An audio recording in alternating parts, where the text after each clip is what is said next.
Sabe o que mais silencia as vozes potentes? É o medo de que o crítico externo destrua a nossa verdade interna. O medo de que o crítico externo destrua a nossa verdade interna.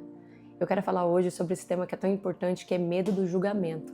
Eu demorei mais de 20 anos para assumir algo, um lado meu, por medo do que as pessoas fossem pensar, de como elas entenderiam ou não entenderiam algo que consolida a minha trajetória de vida. Eu quero compartilhar isso com você e quero trazer agora em primeira mão um exercício psicodramático para que você pense a respeito disso. Se o medo está paralisando essa sua verdade interna. Eu quero que você observe onde você está, se você está sentado agora em algum lugar, e feche seus olhos e imagine as pessoas que estão na plateia da sua vida. Você é personagem central, principal, e você vai fazer uma atuação e tem algumas pessoas que estão na plateia te assistindo. São essas pessoas que provavelmente falariam algo de você, pode ser da roupa, do jeito de falar, algo que você está começando agora. Quem são essas pessoas que estão na sua plateia? Identificou cada uma delas? Então agora você preste atenção no lugar que você está, no seu corpo, pode abrir os olhos. E agora eu quero que você saiba que essa plateia, na verdade, ela está somente na sua mente. Às vezes a gente acredita que as pessoas lá fora são inúmeras, mas na verdade nem são tantas assim. E nem é questão de serem outras pessoas, mas o principal é que a gente julga que essas pessoas teriam determinado pensamento. Até podem ter, mas a nossa mente, ela expande muito mais do que existe na realidade. Fala, Alminha, eu sou Ana Lopes, jornalista e psicodramatista, e hoje eu resolvi trazer esse tema depois de muito lutar, sério. Essa questão do julgamento parece que é inerente ao ser humano porque a gente tem medo da rejeição. Se eu falar qualquer coisa, como o outro vai reagir? Será que essa outra pessoa vai me aceitar? Né? É bem por aí. Eu, no começo do vídeo, falei que eu demorei mais de 20 anos. Talvez tenha sido... realmente, foi mais de 20 anos. E para mim foi uma questão profunda, que no caso tem a ver com a espiritualidade, religião, né? Dizem que a gente não deve falar sobre algumas questões que são polêmicas. E esse é um grande tabu que eu tô quebrando agora, porque eu demorei muito para falar sobre isso, que no caso é a minha escolha pela doutrina espírita. Eu vim de berço espírita, né? Minha família sempre foi, só que meu pai me aconselhou desde cedo a conhecer todas as religiões para que eu conseguisse discernir, escolher o que eu achasse que era melhor para mim. E nesse caso, realmente acabei indo para vários lugares, principalmente a igreja evangélica, a Batista, que minha melhor amiga frequentava. Eu achava incrível os hinos, aquela música que fazia levar, achava muito legal. Só que algo me detinha, que era quando eu tinha muitas dúvidas, assim, sobre várias questões, e aí eu questionava, queria participar de estudo, e aí me falavam, porque é assim. E isso não me bastava. Então eu conheci também o budismo e frequentei já a católica, porque eu acredito que religião boa é aquela que te transforma. Só que algumas frentes, algumas vertentes, elas parecem ainda que estão na infância espiritual. O que significa? Elas estão mais ligadas à forma, né? Aqui na minha igreja funciona desse jeito, aqui na minha outra funciona desse, aqui tem o Espírito Santo, aqui tem um santo, sabe? Só que quanto mais você estuda, mais você percebe que a essência, a moral é a mesma. São formas diferentes de lidar com essa parte moral que para mim é tão importante. E eu, com 27 anos, fui morar no interior, numa cidadezinha que não tinha muito o que fazer realmente, divisa com a Bolívia. E lá eu consegui seguir mais fortemente esse caminho, porque eu comecei a estudar, comecei a trabalhar na casa espírita, né? Comecei em todas as vertentes possíveis, desde servir água até depois visitar os acamados. Mexia muito com a arte, porque sempre fui do teatro. E isso começou a preencher meu coração, sabe? E essas ações começaram a consolidar mais ainda a minha forma de pensar, que é muito assim, agregadora, no sentido de considerar as coisas não erradas, mas no sentido de pensar, bom, isso que você me falou não faz sentido agora, então eu vou deixar de stand-by, em algum momento pode ser que vá fazer sentido. E por que eu tô falando tudo isso? Porque esse realmente sempre foi um grande desafio. Até um tempo atrás, inclusive, eu faço muitas reflexões, né, nos meus canais, redes sociais, né, seja WhatsApp, seja Instagram. E aí, certa vez veio uma pessoa e falou assim, nossa, eu adoro as suas reflexões. Qual igreja que você vai? Aí eu falei assim, eu sou espírita. Aí ela falou, mas você é espírita ou cristã? E aí eu entendi que, na verdade, talvez ela não saiba que a doutrina espírita é, na verdade, cristã. A gente fala que é uma forma rediviva, né? Uma forma com uma interpretação talvez mais atualizada, porque naquela época as pessoas tinham um discernimento diferente. Então, assim, as metáforas às vezes eram muito levadas ao pé da letra e é uma forma diferente, mas é tudo cristão, né? A base é a mesma. E eu tive adversidades até mesmo quando eu casei, porque meu marido é católico, vem dessa família, vem com uma outra estrutura e parecia que eu falava uma grande loucura. Mas na verdade esse seria um caminho natural para mim, não só pela minha família, mas pelas minhas próprias experiências pessoais. E por que eu estou falando disso? Porque a sua realidade é diferente da das outras pessoas. Eu estou falando uma coisa que eu nunca falei antes, e parece que agora é tão fácil, mas não era assim, justamente por medo do que as pessoas iam falar. Porque assim, a sua experiência, a sua bagagem de vida é totalmente diferente do que a outra pessoa que às vezes acompanha a sua vida, te assiste, e é muito fácil você falar. O difícil às vezes é você vivenciar. E é por isso que eu acredito que o exemplo arrasta.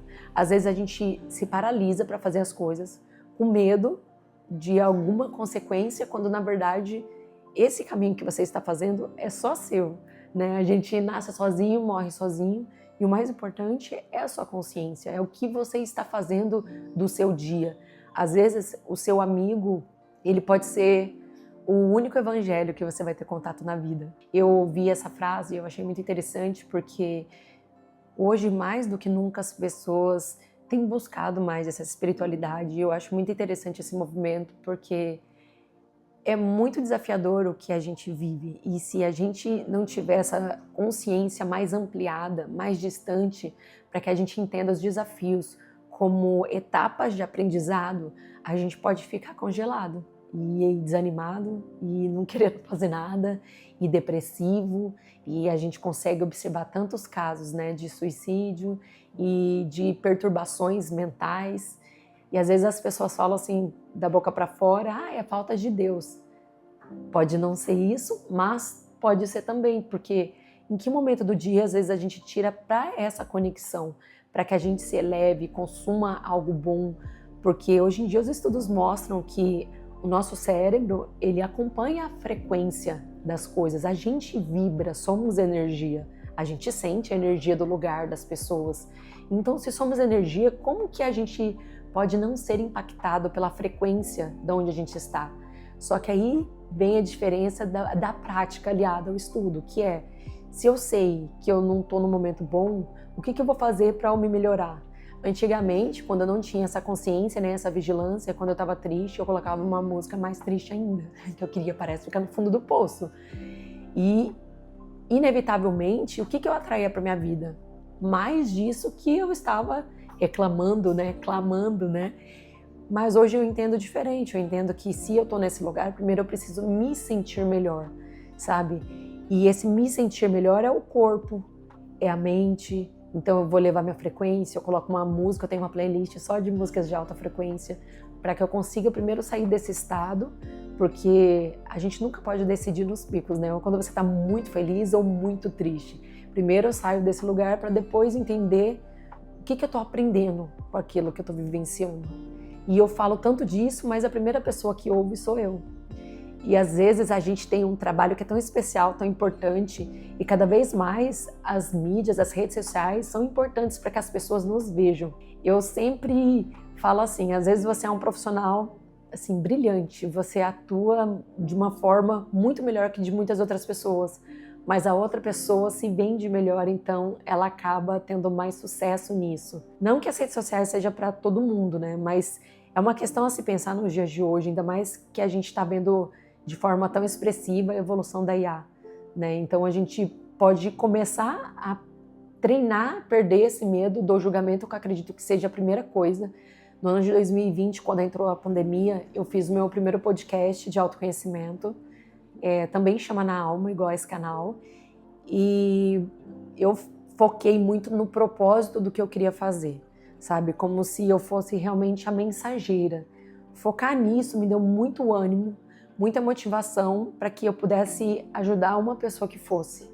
Mas antes de conseguir fazer isso, foi um desafio muito grande. Por quê?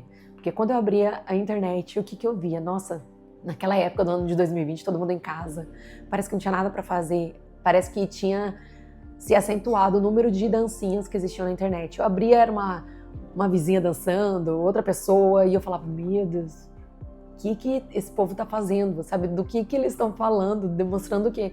E eu ficava meio com aquele sentimento de vergonha alheia. E isso eu percebia que me bloqueava, porque eu pensava, se eu tô vendo dessa forma, como que as pessoas vão me ver também? E foi aí que foi a minha primeira grande virada de chave, que eu pensei, então o meu julgamento tá alto demais. Então aí quando eu olhava uma situação dessa, que eu achava assim, terrível, eu pensava, nossa, essa pessoa é corajosa, porque ela não tem vergonha de mostrar o que quer que seja. Ela escolheu isso. E aí eu pensei, por que não eu que quero falar algo que não tem a ver com essa exposição, sabe? E quando eu fui modificando esse meu olhar por meio primeiro das palavras, porque a mente vai mais rápido, né? Ela julga mais rápido. Quando eu fui condicionando esse tipo de coisa, eu comecei a ficar mais flexível para as minhas próprias gravações.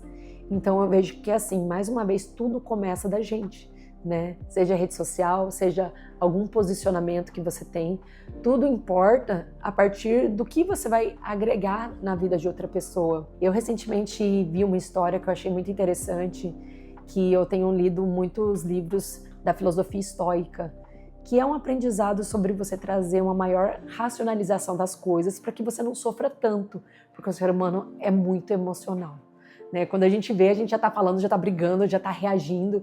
Então, para a gente aprender a se distanciar dessa reação, que muitas vezes é primitiva e faz a gente se arrepender, aí os estoicos trazem vários ensinamentos, e um deles foi essa história que eu abri esses dias e achei que caberia perfeitamente nesse vídeo, que é, às vezes, a gente pensa que eles são muitos, quando na verdade eles são poucos. O que quer dizer isso? A história era de um homem que ele estava liderando o exército dele, que já estava há dias sem comer, cansado, e ninguém aguentava mais marchar para lugar nenhum. E o próximo território ainda era o território do inimigo. E aí ele falou, não, mas eu preciso ir à frente, senão todo mundo vai morrer aqui. E os dois foram a cavalo até o território inimigo. Só que no caminho eles passavam por alguns lugares diferentes, por exemplo, uma floresta, um trecho só de deserto. E quando ele estava nesse caminho, teve determinado momento que eles escutaram uivos de lobos. E os lobos são selvagens, ou seja, eles poderiam morrer naquele instante. E aí eles começaram a brincar com uma situação que estava colocando muito medo neles. Eles começaram a falar assim, nossa, mas e quantos lobos você acha que tem? Um falando com o outro, né? Aí um falou, acho que uns 20. Aí o outro falou, 20? Será que a gente consegue correr? Será que a gente consegue assustar? Eles brincando com o próprio medo deles, porque aquela altura do caminho não dava mais para voltar, eles iam ter que seguir em frente. E aí, para surpresa deles, quando eles passaram pelo trecho onde o uivo foi se intensificando e eles achavam que eram muitos lobos, na verdade, eram só 2 lobos. Ou seja, às vezes a gente acha que tem uma plateia de julgadores, quando na verdade pode ser uma pessoa ou outra, mas isso porque ela não fez aquele exercício que eu te contei. Ela mesma, ela sofre com a própria crítica. São pessoas que estão extremamente críticas, às vezes falam que são perfeccionistas, podem ser, mas é melhor feito do que perfeito. É melhor você começar a fazer o que você acredita que seja, por exemplo, a sua missão, o seu trabalho, algo que vai agregar na sua vida, do que ficar paralisado e também não ser julgado por ninguém.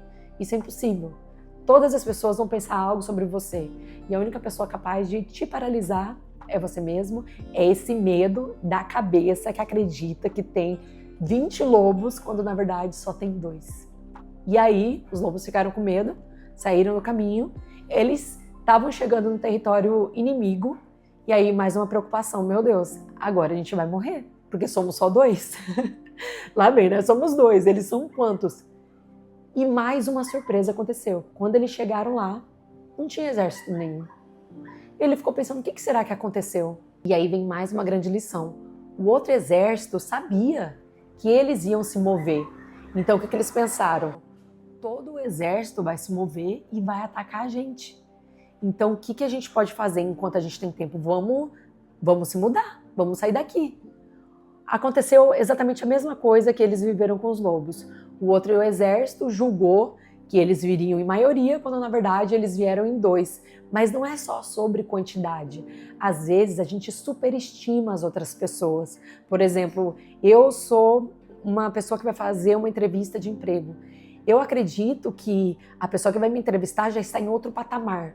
Talvez esteja, mas ela também tem medos, tem inseguranças. Ela é tanto um ser humano quanto eu. E às vezes a gente esquece do nosso potencial porque a gente olha demais lá para fora. Ai, o outro é melhor que eu, o outro já está nesse lugar. Quem disse? Quem disse que não são as vozes dentro da sua cabeça que estão aumentando, projetando essa situação como se você fosse uma pessoa menor, quando na verdade você não é. Todas as suas escolhas têm a ver com o tipo de pessoa também com quem você quer se tornar. E a gente, para chegar nesse lugar, nesse ponto, nesse objetivo, a gente precisa caminhar. Então, assim, eu no começo comecei abrindo isso que pode não ser grande coisa para você que está vendo, mas já foi uma grande coisa para mim, sabe? Essa questão da espiritualidade. E certa vez uma amiga me aconselhou assim, eu acho que você tem que falar exatamente disso, que você tem medo, que você esconde, que você não falava antes, porque eu sempre tive uma linguagem mais neutra, né? Também para alcançar mais pessoas, porque o objetivo é a mensagem. Eu não gosto de rótulos. Eu não queria que me colocassem numa caixinha que a pessoa falasse, ai, ela só fala disso. Fala sobre várias coisas, mas o foco principal é o desenvolvimento pessoal. Mas eu revelei isso porque talvez você tenha algo que seja uma verdade para você e que possa também ajudar outras pessoas a se transformarem. O conhecimento é terapêutico, a sua vida, o seu processo também é terapêutico. E muitas pessoas que estão desencorajadas, às vezes elas precisam dessa palavra, dessa motivação para seguir em frente. Eu espero que você tenha gostado desse vídeo e eu vou deixar um que fala sobre paralisações. Às vezes a gente se encontra num momento que a gente não sabe como ir para frente e a gente pensa, o que está acontecendo de verdade? E aí pode ser que essas amarras sejam emocionais e venham lá da sua família. Até o próximo vídeo. Tchau!